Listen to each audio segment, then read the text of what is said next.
Hi అండి, నమస్కారం. Welcome to my channel. నా పేరు గీత.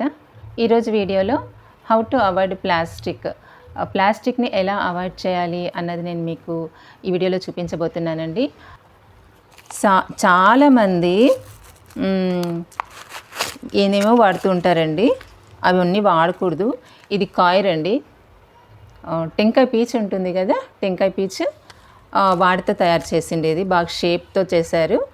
మనకు టెంకాయ పీచు ఉంటుంది, దాంతోనే తిక్కచ్చు, లేదంటే ఇలా కొనుక్కోవచ్చు అనమాట.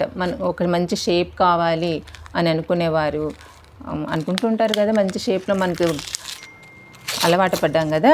ఇంతకుముందు ఇట్లాంటి షేప్లలో ఉండే వాటిని తీసుకొని పాత్రలు కడగటం అనేది చూడండి,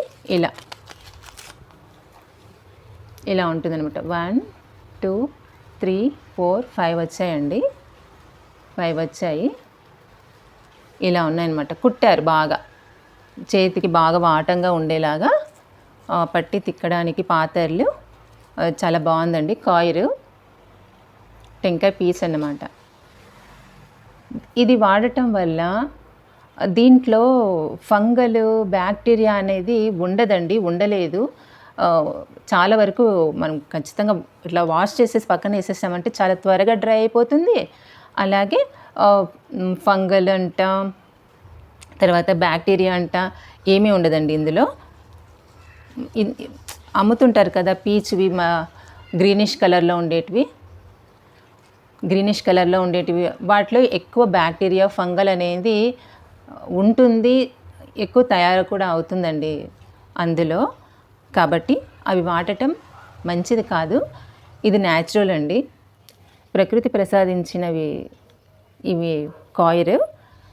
ఇలాంటివి వాడటమే మంచిది, హెల్త్కి మంచిదండి, ఎస్పెషల్లీ హెల్త్కి చాలా మంచిది. మీకు నచ్చినట్లయితే పర్చేస్ చేసుకోండి. నేనైతే ఇవే వాడతానండి, మా ఇంట్లో నేను ఇవే వాడతాను. 5 వచ్చాయి.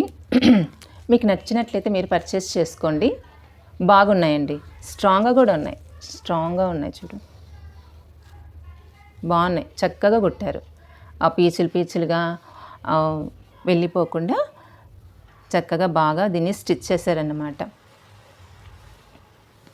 5 ప్లాస్టిక్ నిర్మూలన ప్రతి ఒక్కరి బాధ్యత. Please avoid plastic.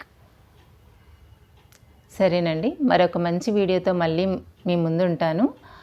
ఆ వీడియో నచ్చినట్లయితే లైక్ చేయండి, సబ్స్క్రైబ్ చేసుకొని వాళ్ళు సబ్స్క్రైబ్ చేసుకోండి. మరొక మంచి వీడియోతో మళ్ళీ మీ ముందుంటాను. Take care, bye bye.